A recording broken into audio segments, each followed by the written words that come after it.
Last week we got up to chronologically the point that we were at, going through the history of the Northern Kingdom. The history of the Northern Kingdom has basically ended at this point, at least its political history. It is no longer an entity. Its people have been scattered. New people have come in to take their place. We'll be looking at them and the consequences of that a little later on. The fall of Samaria is described in 2 Kings chapter 18. 2 Kings 18, 9 through 12 says, "Now in the 4th year of King Hezekiah, which was the 7th year of Hoshea, son of Elah, king of Israel, Shalmaneser, king of Assyria, came up against Samaria and besieged it. And at the end of 3 years, they captured it." Samaria was very defensible. It took 3 years before it finally fell. In the 6th year of Hezekiah, which was the 9th year of Hoshea, king of Israel, Samaria was captured.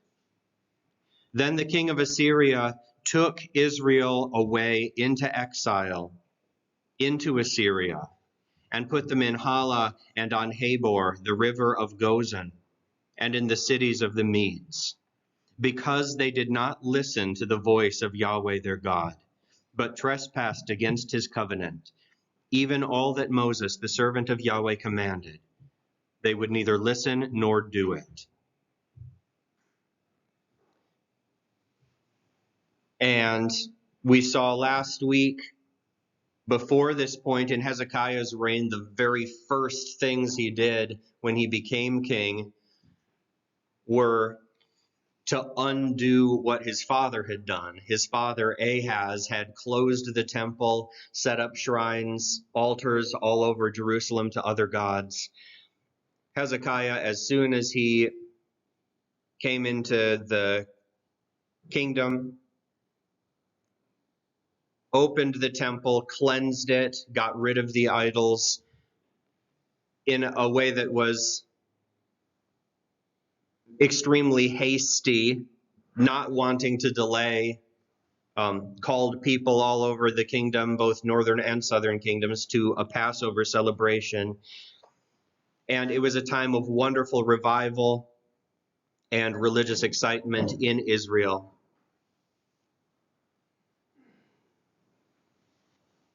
And it wasn't too long after that, not many years at all after that, that the northern kingdom fell.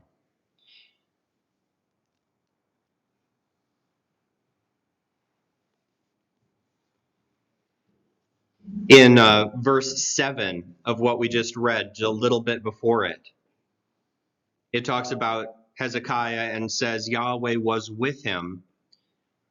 Wherever he went, he prospered. And he rebelled against the king of Assyria and did not serve him.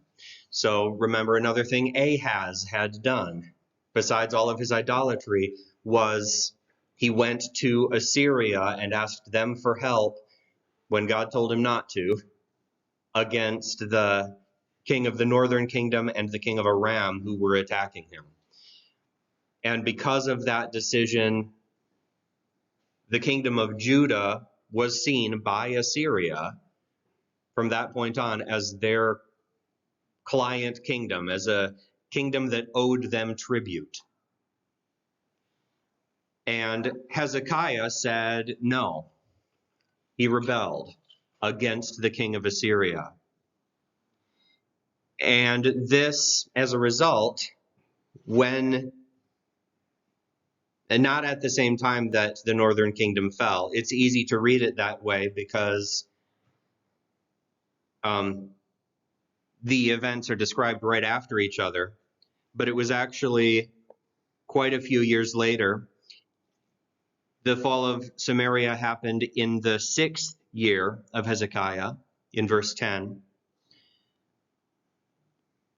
In verse 13, Now in the 14th year of King Hezekiah, so that 8 years later, Sennacherib, king of Assyria, so a different king of Assyria at this point, came up against all the fortified cities of Judah and seized them.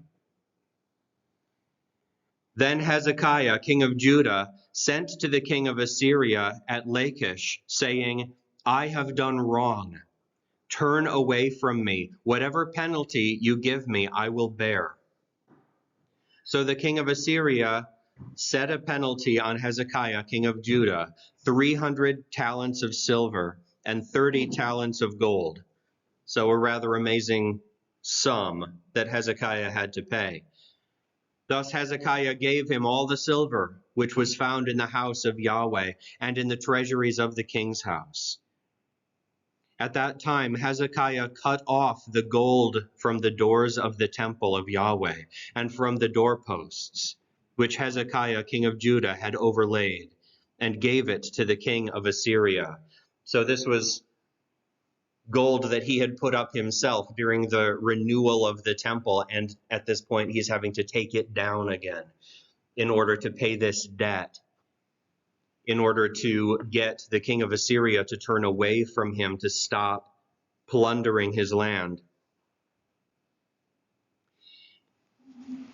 And there were two different things going on here. First, he sent this tribute, and Kings and Chronicles emphasize different things. They record different events that go together here. And to get the full picture, we'll need to go over there.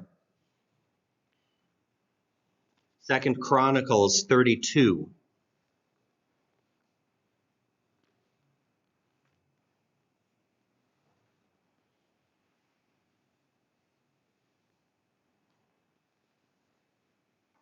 Second Chronicles chapter 32, starting at the beginning of the chapter.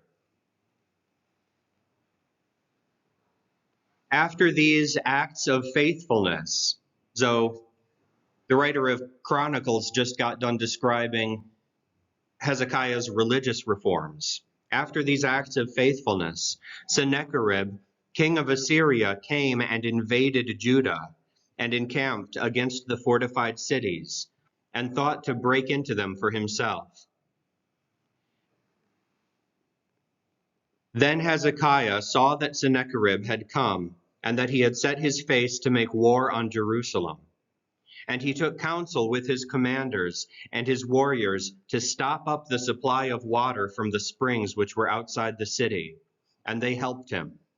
So many people gathered and stopped up all the springs and the stream which flowed in the midst of the land, saying, Why should the kings of Assyria come and find abundant water? And he strengthened himself and rebuilt the wall that had been broken down, and erected towers on it, and built another outside wall, and strengthened the Millo in the city of David, and made weapons and shields in great number. So he did these things when he saw that Sennacherib had set his face to make war on Jerusalem. So he gave Sennacherib this tribute. He sent him this money, and Sennacherib kept it, but also kept coming. He didn't withdraw. He continued toward Jerusalem. He broke his word to Hezekiah. And Hezekiah realized that he was planning on making war against Jerusalem regardless, and they had to prepare. Even though they weren't in a position to tackle Assyria militarily, they had to acknowledge the fact that they were coming. So they stopped up the water supplies to make it harder on the Assyrian army when they came. He rebuilt the walls. He strengthened the city of Jerusalem. Remember, who was it? Azariah, was that his name? The one who picked a fight with the northern kingdom when he shouldn't have, the one who had started worshiping the gods of Edom. The northern kingdom came down The king of Israel at that time broke down Jerusalem's wall. At this point, Hezekiah rebuilds it. And he put military commanders in verse 6 over the people and gathered them to him in the square at the city gate and spoke to their hearts, saying, "Be strong and courageous. Do not fear or be dismayed because of the king of Assyria, nor because of all the multitude that is with him. For the one with us is greater than the one with him. With him is an arm of flesh, but with us is Yahweh our God, to help us and to fight our battles." And the people were sustained by the words of Hezekiah, king of Judah.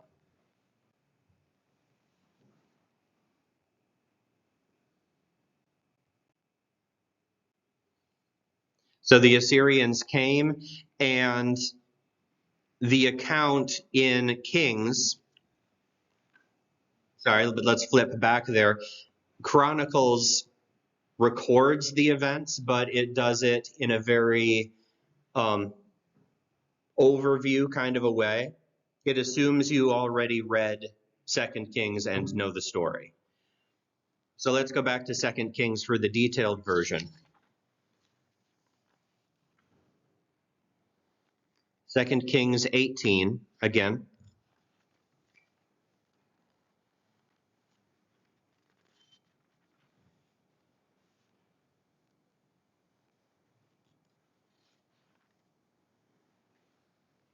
And this same account, we know exactly where it came from. It came from Isaiah, because it's there too, just about exactly as we have it here.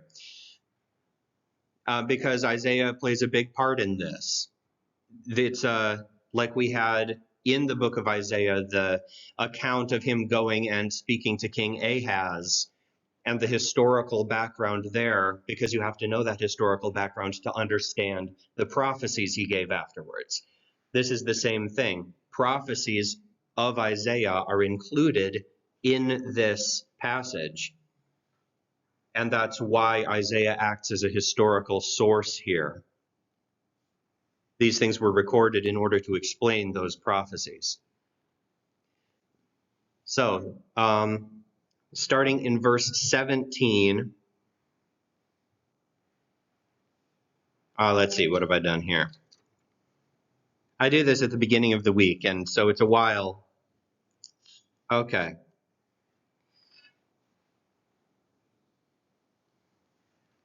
I was in the wrong chapter. Okay, this makes a lot more sense. In 17 of chapter 18, it says, "Then the king of Assyria sent Tartan and Rabsaris and Rabshakeh from Lachish to King Hezekiah with a heavy military force to Jerusalem.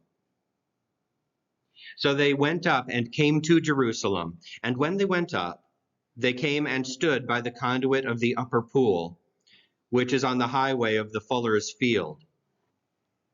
So remember, this is from Isaiah, and this is the second time Isaiah has mentioned this same place. This is where he went to meet with King Ahaz. Then they called to the king, and Eliakim, the son of Hilkiah, who was over the household, and Shebna the scribe, and Joah the son of Asaph, the recorder, came out to them. And Rabshakeh said to them, "Say now to Hezekiah, thus says the great king, the king of Assyria, what is this trust that you have? You say, but they are only empty words, I have counsel and might for the war.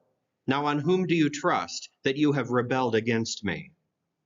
Now behold, you trust in the staff of this crushed reed, even on Egypt, on which if a man leans, it will go into his hand and pierce it. So is Pharaoh, king of Egypt, to all who trust in him." And this was a very valid observation on his point, actually. The Israelites were constantly being tempted to trust in Egypt, but when it really came down to the wire, Egypt would rather stay in its own borders than come out and actually help when Israel needed them. And this is similar to stuff that the prophets say as well.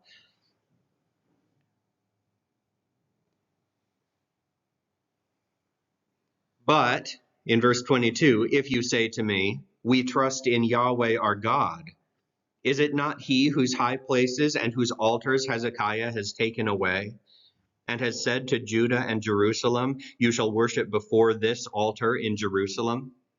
So from their perspective, Hezekiah is made a bit of an enemy of Yahweh by tearing down his high places, his altars. So now, come, make a bargain with my master, the king of Assyria, and I will give you 2,000 horses if you are able on your part to give riders for them. And what he's saying there, you have so few men, so few people who are even qualified to ride on horses, and I have horses to spare.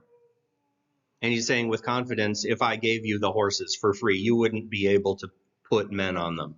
You are in no position to oppose me militarily. How then, in verse 24, can you turn away one official of the least of my master's servants and trust in Egypt for chariots and for horsemen? So now I have come up. Have I come up, he says, without the approval of Yahweh against this place to make it a ruin? Yahweh said to me, go up against this land and make it a ruin.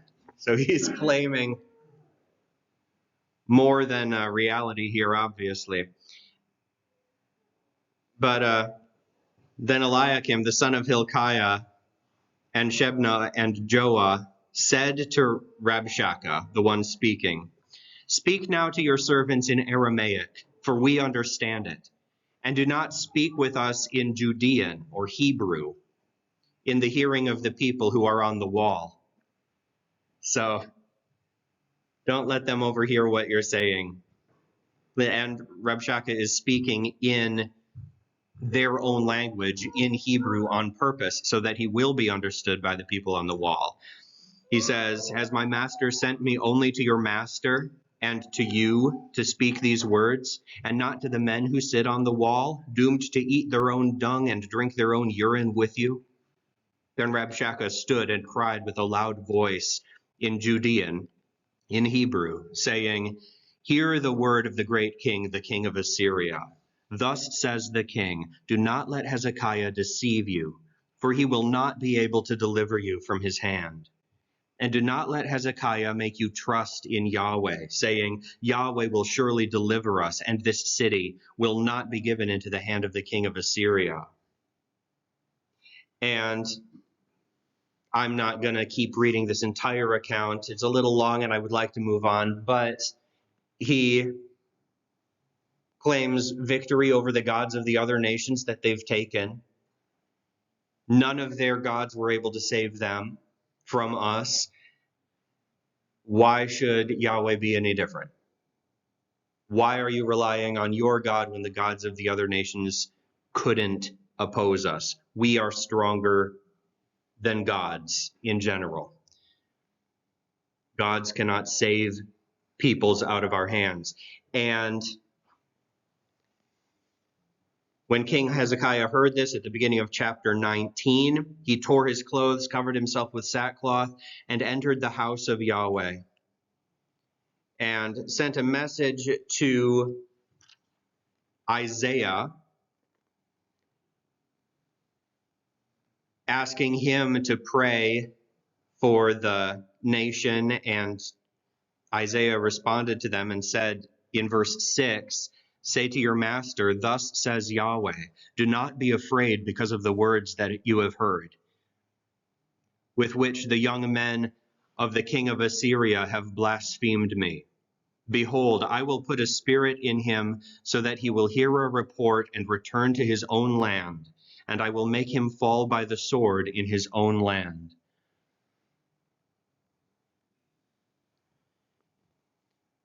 So Rabshakeh returned and found the king of Assyria in verse 8 fighting against Libnah, for he had heard that the king had set out from Lachish. Then he heard them say concerning Turaka, there we go, king of Ethiopia, behold, he has come out to fight against you.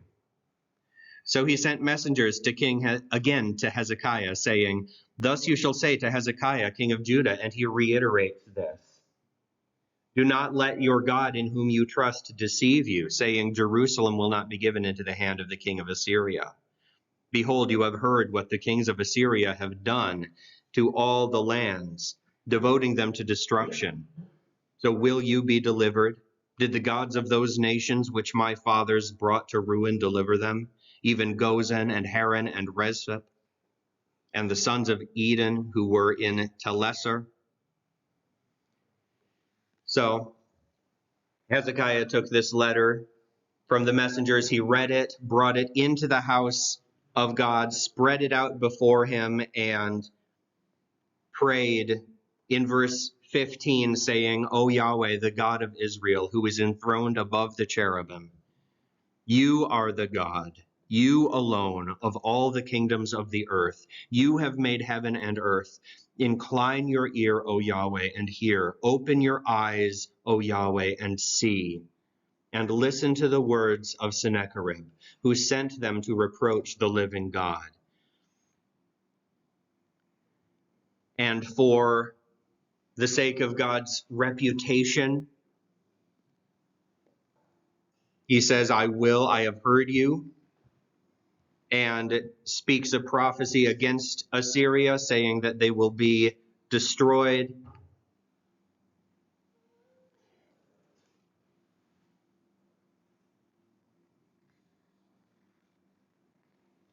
And here we go. In verse 35 of chapter 19, it says, Now it happened that night that the angel of Yahweh went out and struck 185,000 in the camp of the Assyrians. And the men arose early in the morning, and behold, all of them were dead bodies. So Sennacherib, king of Assyria, set out and went away and returned home and lived at Nineveh. And there are records of this. There are Assyrian records, not of the massive deaths that took place, but of the fact that he went down there and then he went back without really any explanation.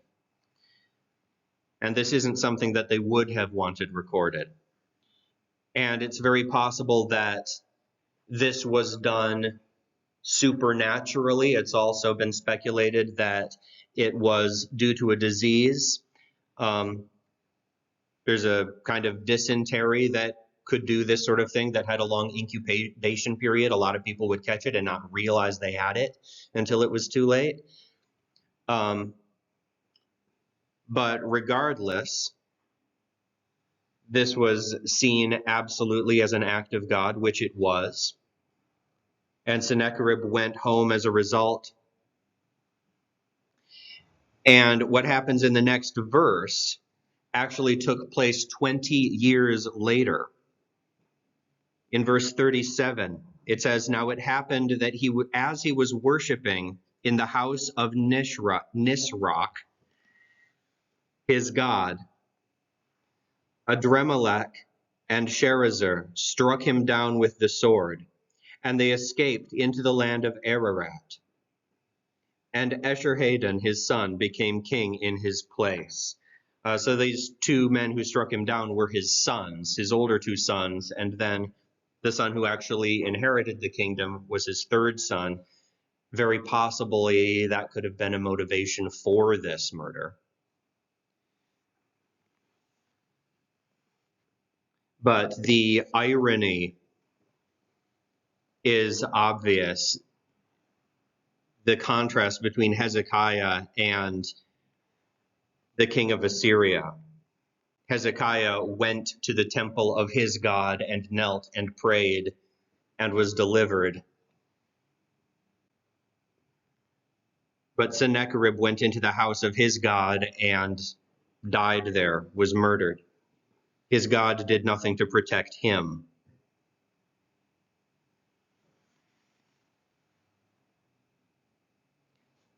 Let's flip back over to 2 Chronicles now.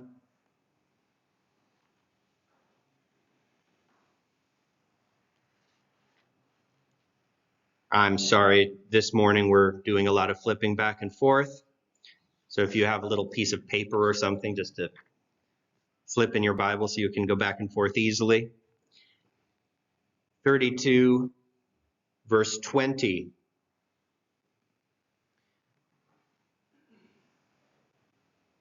Has this same account.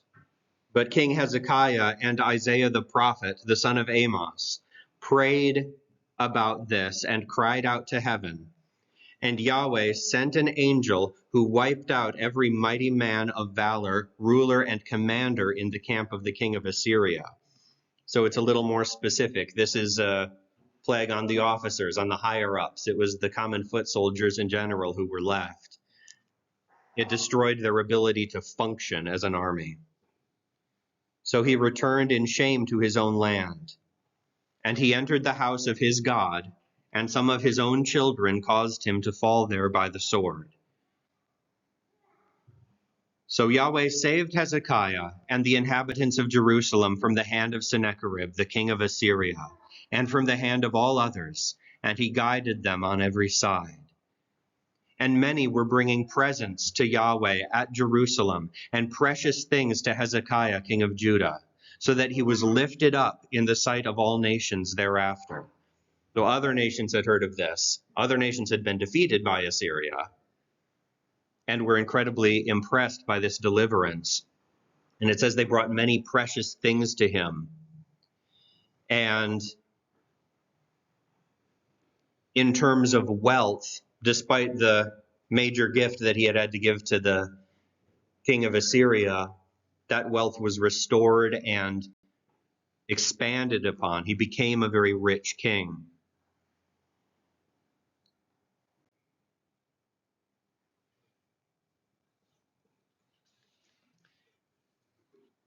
I don't know why I do this to myself. Okay, 2 Kings again, chapter 20. And this is the order in which it makes sense to read it. The account of Kings first, because it is more detailed, and then the commentary that the writer of Chronicles makes on these events. 2 Kings 20, 1 through 11 talks about the illness of Hezekiah. It says, in those days Hezekiah became ill to the point of death. And Isaiah the prophet, the son of Amos, came to him and said to him, thus says Yahweh, set your house in order, for you shall die and not live. And Hezekiah took this news very hard. He turned his face to the wall. He wept. He prayed to God, please. His actual prayer is in Isaiah. It's not written out here. But he says simply, remember, O Yahweh, I beseech you, how I have walked before you in truth and with a whole heart and have done what is good in your sight. And God responds, he says, all right, I will give you 15 more years of life. And as a sign of this, a sign that this was going to happen, he asks Hezekiah to choose whether he wants the shadow on his sundial to move forward or backward. And Hezekiah chooses backwards. The sun goes backwards in the sky for Hezekiah as a sign that God has heard his prayer and that he will live. And at that time, in verse 12, Baradak Baladan, the son of Baladan, king of Babylon at that time, sent letters and a present to Hezekiah, for he heard that Hezekiah had been sick. And Hezekiah listened to them and showed them all his treasure house, the silver and the gold and the spices and the good oil and the house of his armor and all that was found in his treasuries. There was nothing in his house nor in all his domain that Hezekiah did not show them.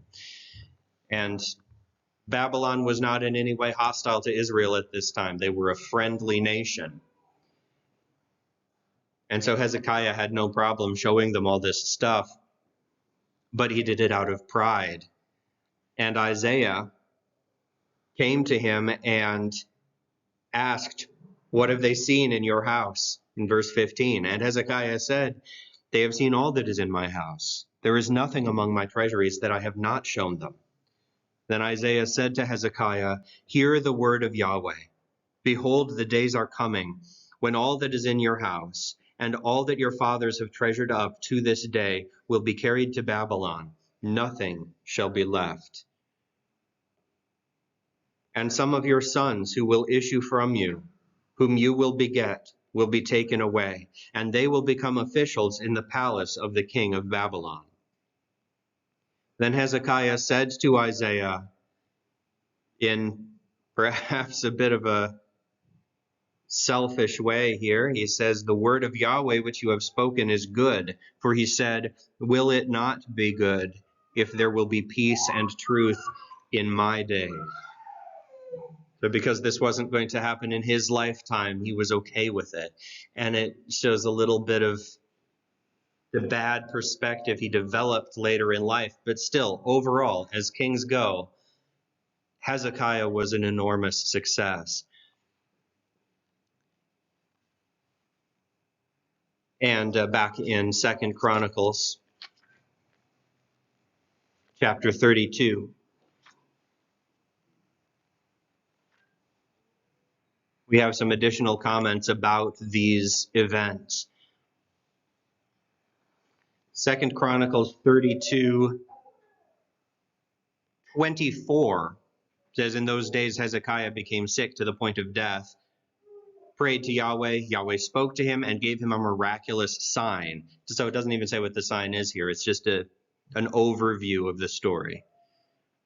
But it says Hezekiah gave no return for the benefit he received, because his heart was proud. Therefore wrath came on him and on Judah and Jerusalem.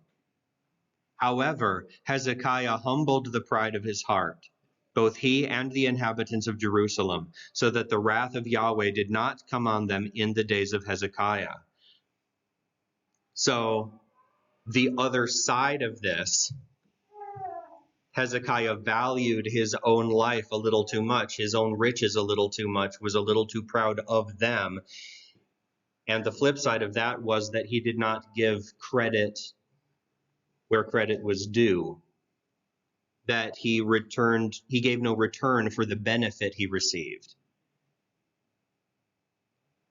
that he was not as thankful as he should have been for the healing he received, that it did not drive him to greater righteousness, but drove him to greater arrogance. And verse 27 says Hezekiah had abundant riches and honor, and he made for himself treasuries of silver, gold, precious stones, spices, shields, and all kinds of desirable articles. Storehouses also for the produce of grain, wine, and oil, stalls for all kinds of cattle, and sheepfolds for the flocks. He made cities for himself, acquired flocks and herds in abundance, for God had given him exceedingly abundant wealth. And so he had, from a worldly perspective, a bit of a reason to be proud of his possessions. And this leads into the fact that he showed them to the envoys from Babylon. And verse 31 comments on that. It says, "Even in the matter of the envoys of the rulers of Babylon, who sent to him to inquire of the miraculous sign that had happened in the land." So another reason they came, it wasn't just because they heard he had been sick, it's because the sun had moved backwards. And the Babylonians, as wise men and skywalkers, that was a big part of their culture. I mean, from here all the way to the time of Christ. They went to Israel to inquire about why this had happened. And heard that it was connected in some way to the illness of Hezekiah.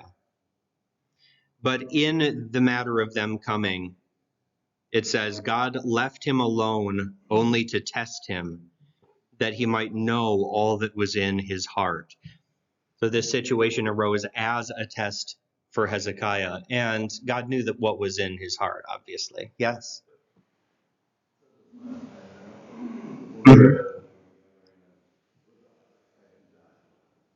Yeah. We really the compliment and more you feel it.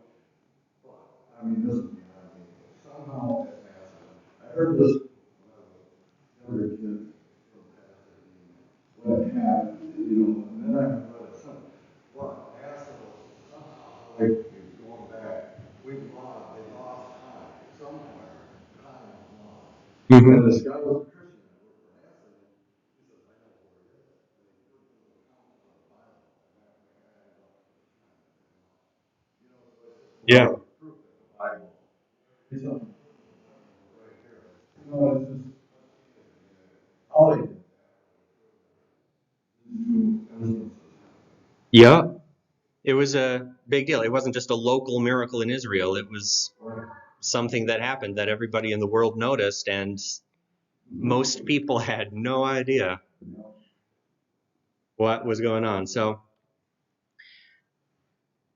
yeah, but in order to bring out the pride of Hezekiah, God knew what was in his heart. He knew the pride that he felt, and he tested Hezekiah using these envoys, brought what was in his heart out into action, made it visible to both him and others. And the rest of the acts of Hezekiah in verse 32, and his deeds of loving kindness, behold, they are written in the vision of Isaiah the prophet, the son of Amos, in the book of the kings of Judah and Israel. So Hezekiah slept with his fathers, and they buried him in the upper section of the tombs of the sons of David. And all Judah and the inhabitants of Jerusalem honored him at his death. And Manasseh, his son, became king in his place. So again, his deeds were recorded by Isaiah the prophet. And Uzziah's deeds were recorded by Isaiah as well. So Isaiah had something of a position of a chronicler during their reigns. What he wrote about the time of Uzziah has been lost, except for wherever it's quoted in the historical books. It's not part of Isaiah anymore, but we have a lot of what he wrote about Hezekiah preserved.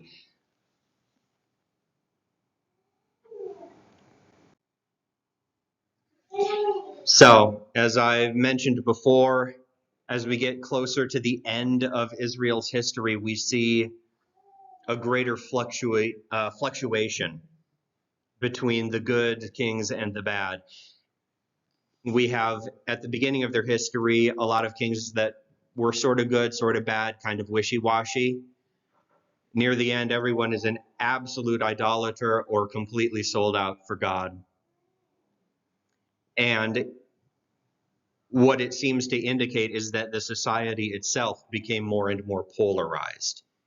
If you were living in the nation, you were either progressively more and more a diehard follower of Yahweh or a diehard idolater.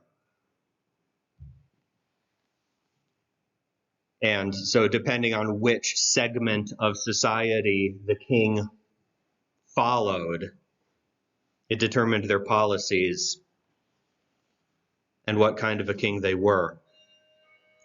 And we are going to talk about Manasseh next week.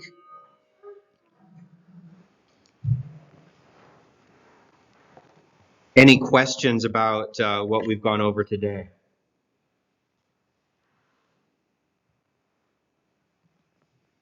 All right, come back next week for part 2.